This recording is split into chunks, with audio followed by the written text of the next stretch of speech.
Guys, it's Quana back again with another review. Hope you guys are doing awesome.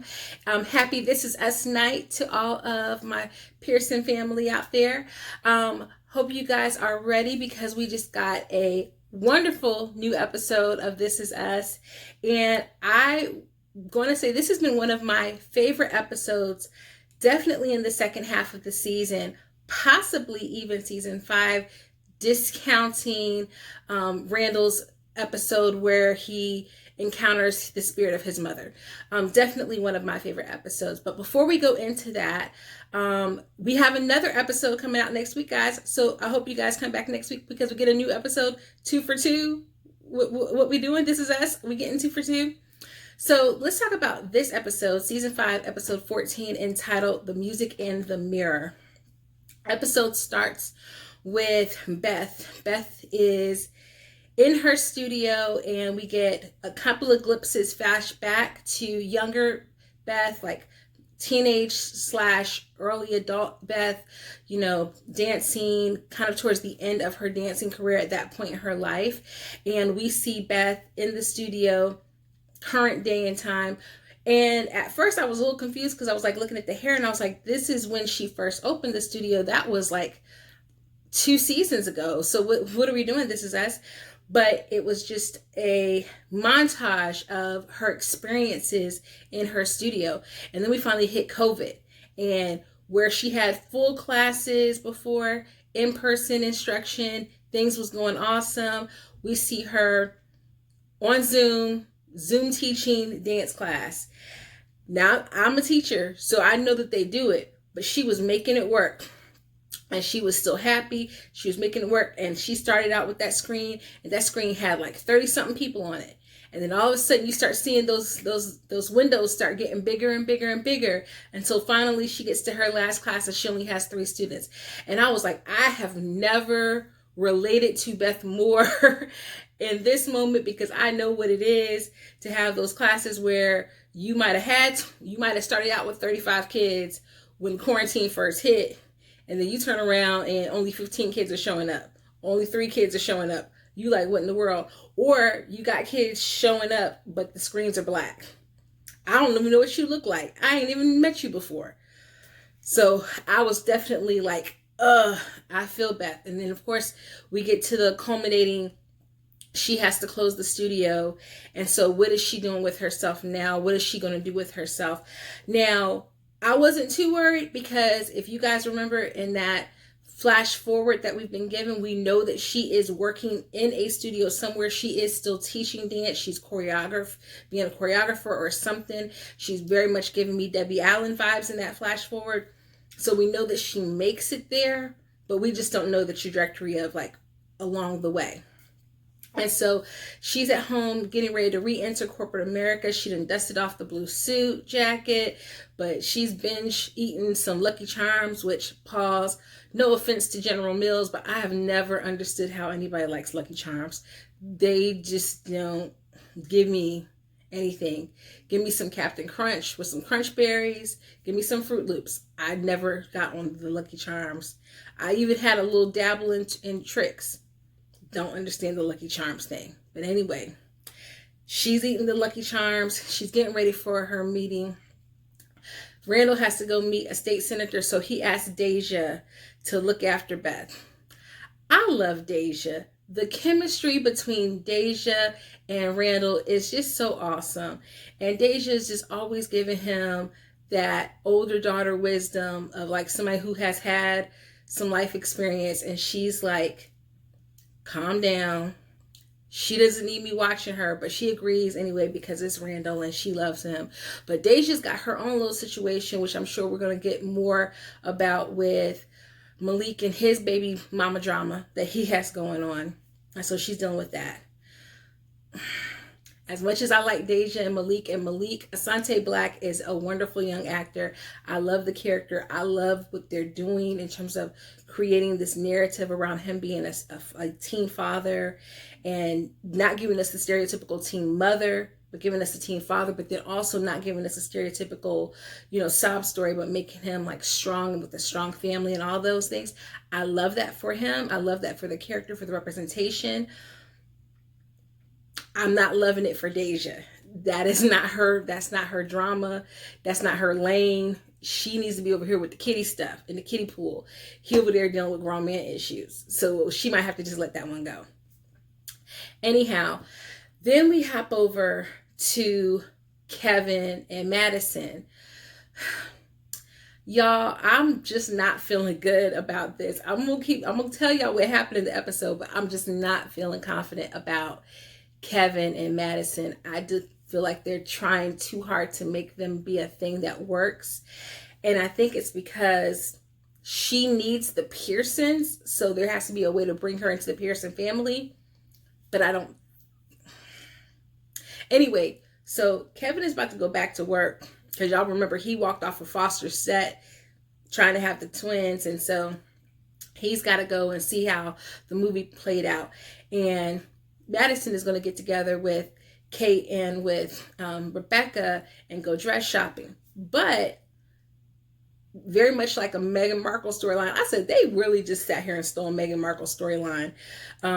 Madison's pretty much deadbeat dad has found out that they're getting married and has started reaching out to her, and she's getting nervous. She's not sure how this is going to play out. She's not sure what she wants to do. Anyway, they go practicing how they're going to confront Foster, how they're going to confront and be around Rebecca. They some shady people, okay? They send her playing like best and worst case scenario of like how they can talk to them, and she throw out like, "Oh, Rebecca, I'm sorry that you have Alzheimer's." Like, wait, what? Who brings that up in conversation? And so Kevin just takes it in stride. He's like, okay, don't say that.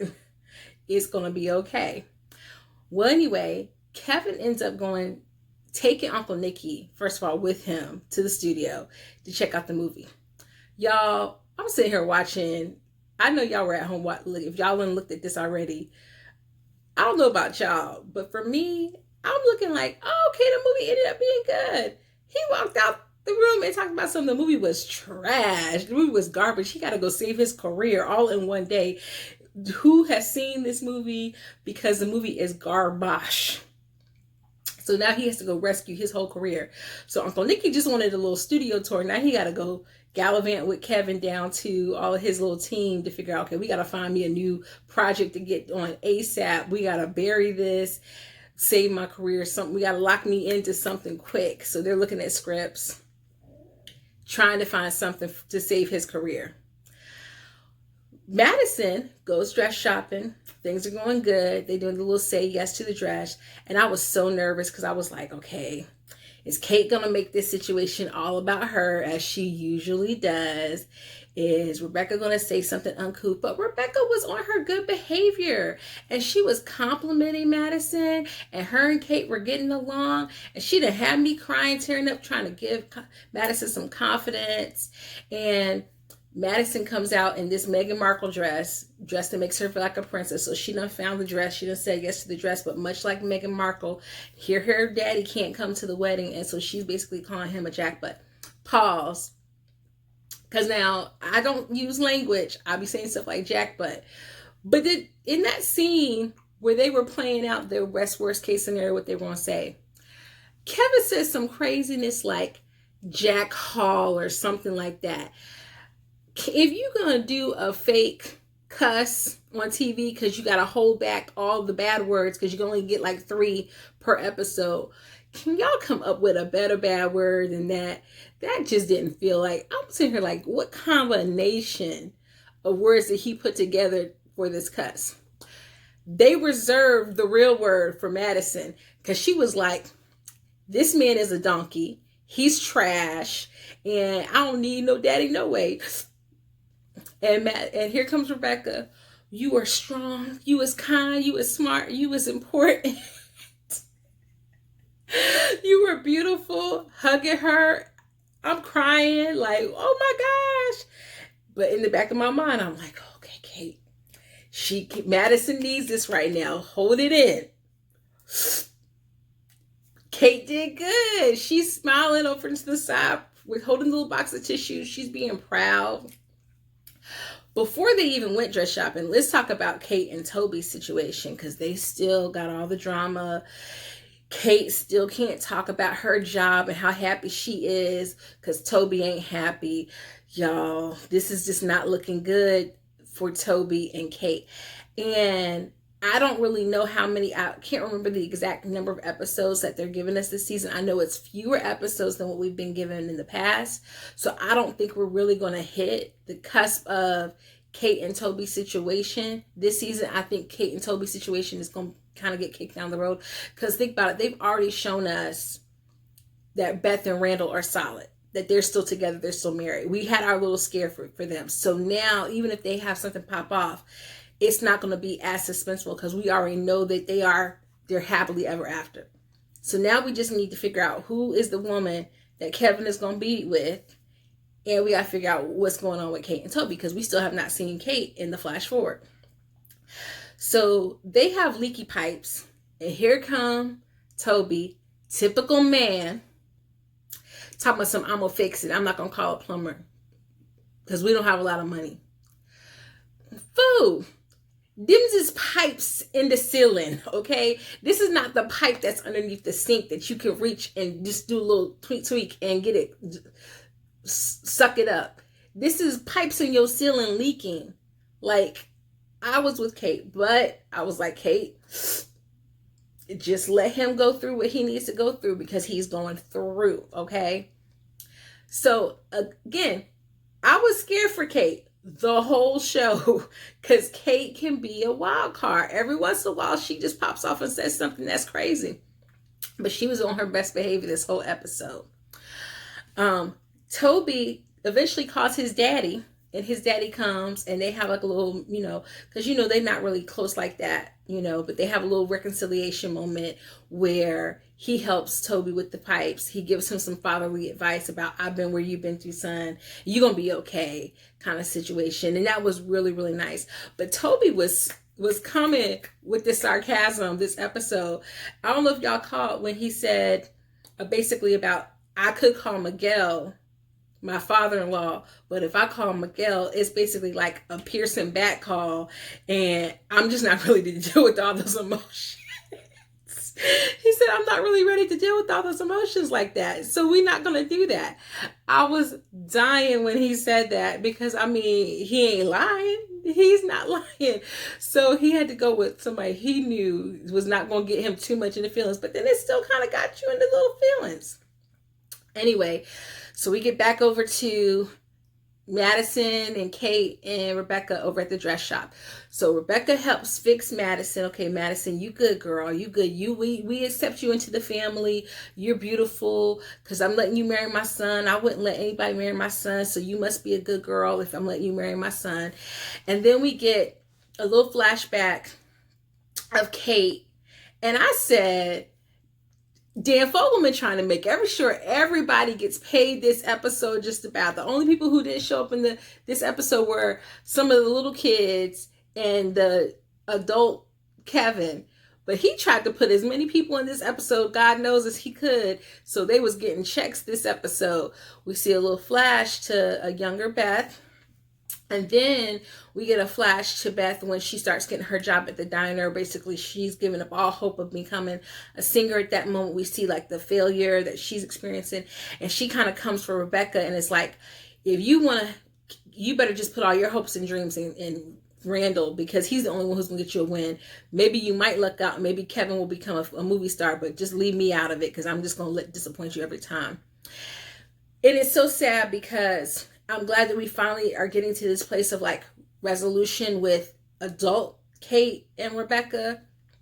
That being said, it's so sad because the Rebecca storyline and the Kate storyline of them together is a classic example of how you can do your best as a parent. You can try your best to be approachable and understanding with your child.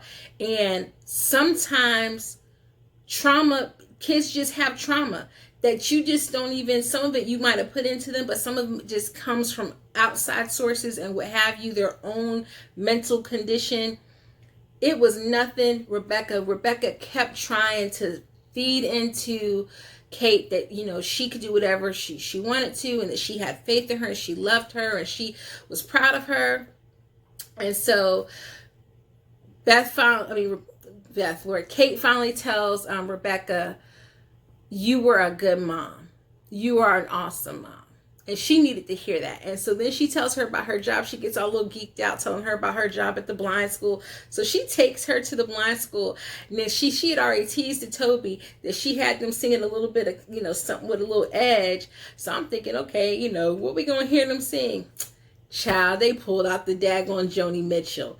I said she was really plotting to take her mom. That was sweet. She put some thought into it, because if you are a fan of the show by now, you know that is who Becca stands, her some Joni Mitchell. She wanted to be Joni Mitchell. She said that she wanted to be Joni Mitchell. So all of a sudden you hear the little kids singing, oh, we don't seem to go when it don't go where we got to. It's hey, they were singing it and they were so cute. I said they should have let the little kids sing the whole time. And I'm pretty sure those kids really are, that's a real school. They ought to play the whole clip and at least put it on YouTube, because the little kids were singing. They were cute. I had a little tear right here in my eye, just like Becca did. She was so proud. She was trying not to squeal. But it was such a touching moment. All right. So that pretty much, eventually, Kate goes back home. She sees Toby fix the pipe. She done got her a hot shower. She's proud of her man. But she probably could have, tooted up a little bit more and really got a little bit more proud of him or whatever. But she feels like she's walking on eggshells. She really doesn't know what she can say to him. And I can have compassion for that. But he kind of gives her this look, and I don't know what the look meant. The look could have meant he was proud of her, or he was seeing that like she was trying to hold back. He really could see like she didn't tell him all the information about how happy she was in her day. But at the same time, it could have been a look of jealousy.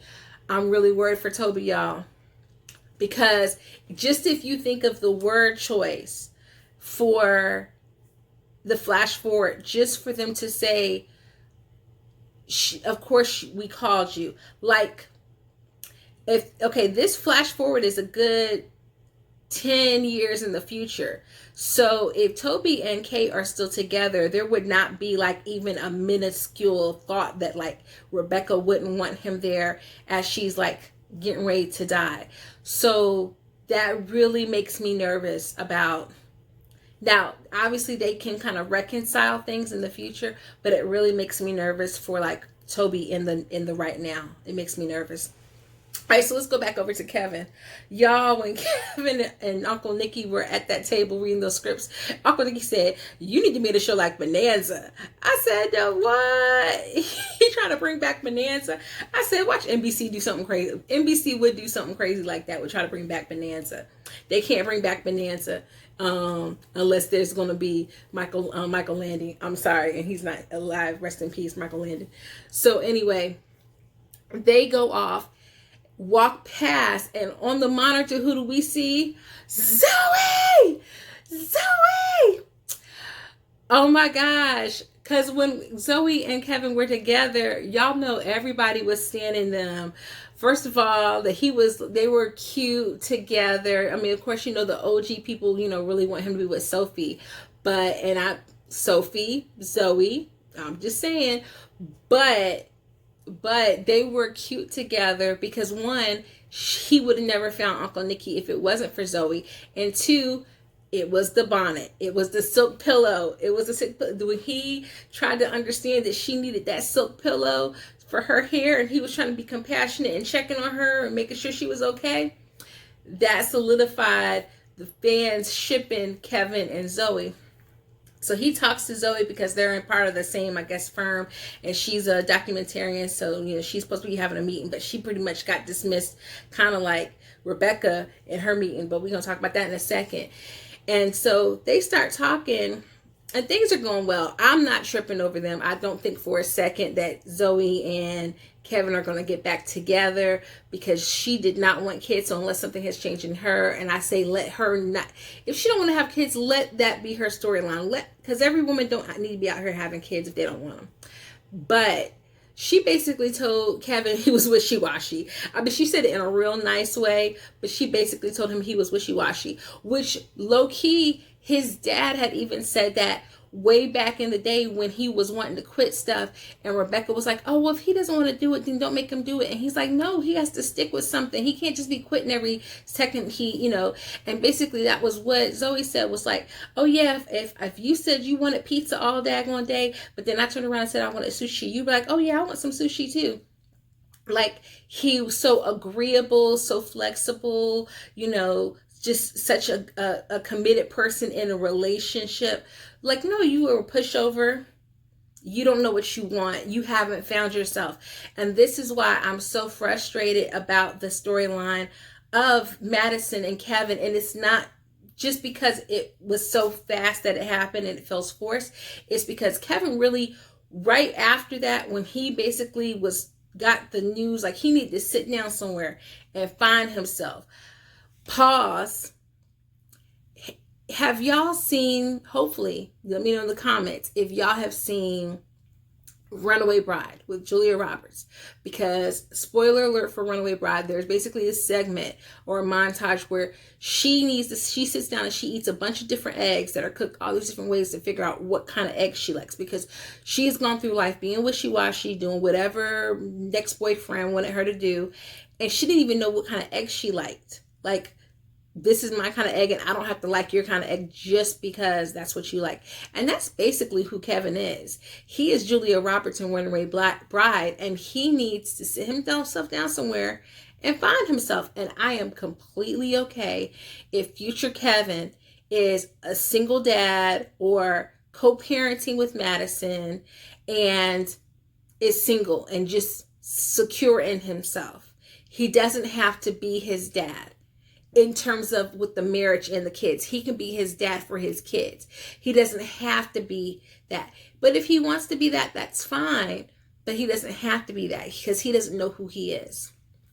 So, I don't think him and Zoe are going to get together, but definitely next week we're going to find out if him and Madison make it down the aisle, or we're going to get real close to it. So you can tell like that's like really in his mind, that he's really thinking about. And when he goes home, he really wanted to watch Bridgerton. Hey, shout out to Bridgerton. He was like, I heard the next episode will be steamy. I said, look at him trying to watch Bridgerton and some Ray J. John. Okay. But Madison was like, I want to watch the British baking show. So that's what they ended up watching. He let it go. He was basically doing just what Zoe said. So we're getting confirmation he doesn't know himself. I hope the writers flesh it out and let that play out in his mind to where he sees, like, for real, like, dude, you got to figure this out, okay? Okay, so finally we go back all the way to Beth, to Randall, and Beth goes to her studio. Now, first of all, how old we're going to schedule a meeting with Beth and then get double booked and not tell her in advance? But Beth took that as a sign. She goes down to her studio to clean it out. We get a flashback of young Randall trying to take Beth to go see a ballet right after she had quit, and she didn't want to go do it.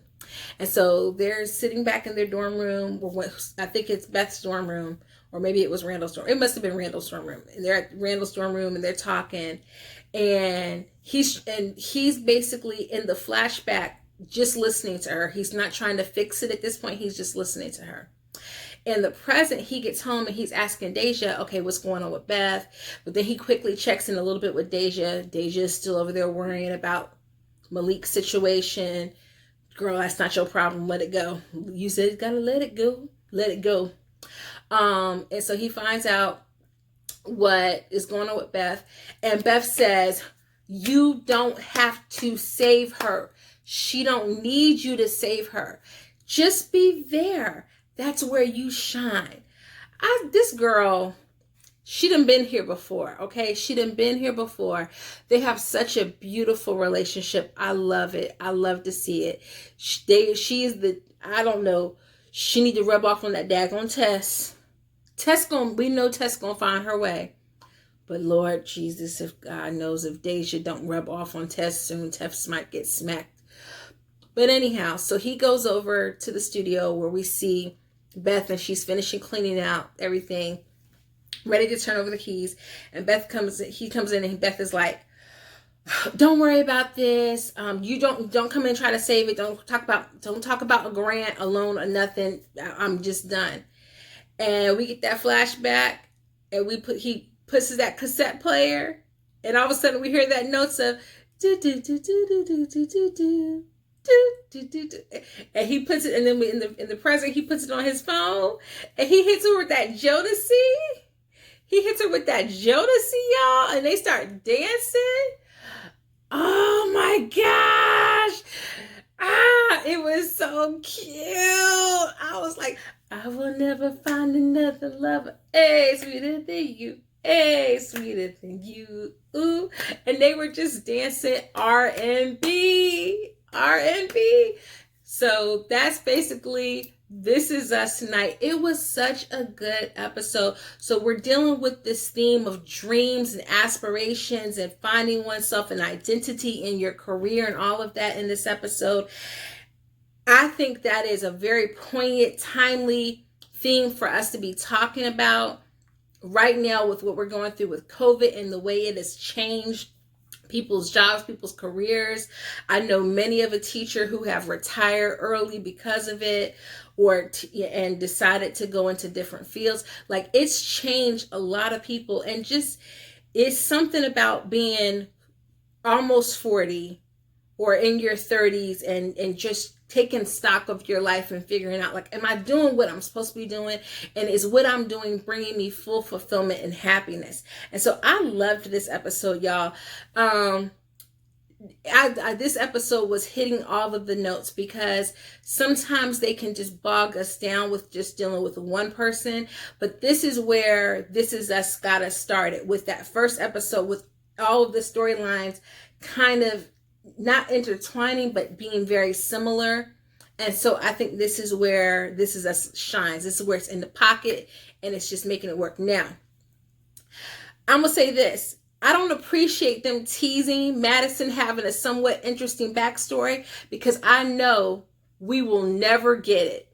Okay? I'm just saying, This Is Us writers, Dan Fogelman and team, I don't know if y'all decide. Y'all might thumb through and find my video. If y'all find my video, please give us some backs. Now, we did get a little bit of a Toby backstory. We got a little tinge. You know, we've gotten a couple of tinges of Beth now. We still ain't got a Miguel backstory for real. We've been asking for that for a minute. Can we please get a Miguel and Rebecca, like, first date meet up, so that somebody can have some kind of, like, investment in them, because they just here now, right now here, y'all. But we might get an interesting backstory with Madison. Who knows? That would be interesting. So next week episode is the bachelor party. I don't know if we're going to get a bachelorette party, but we're going to get the bachelor party. We're going to get Kevin talking about whether he should really walk down the aisle with Madison. I was about to call her Medicine. Maybe she might be medicine for his soul. Who knows? But that's going to be next week. So we get 2 for 2.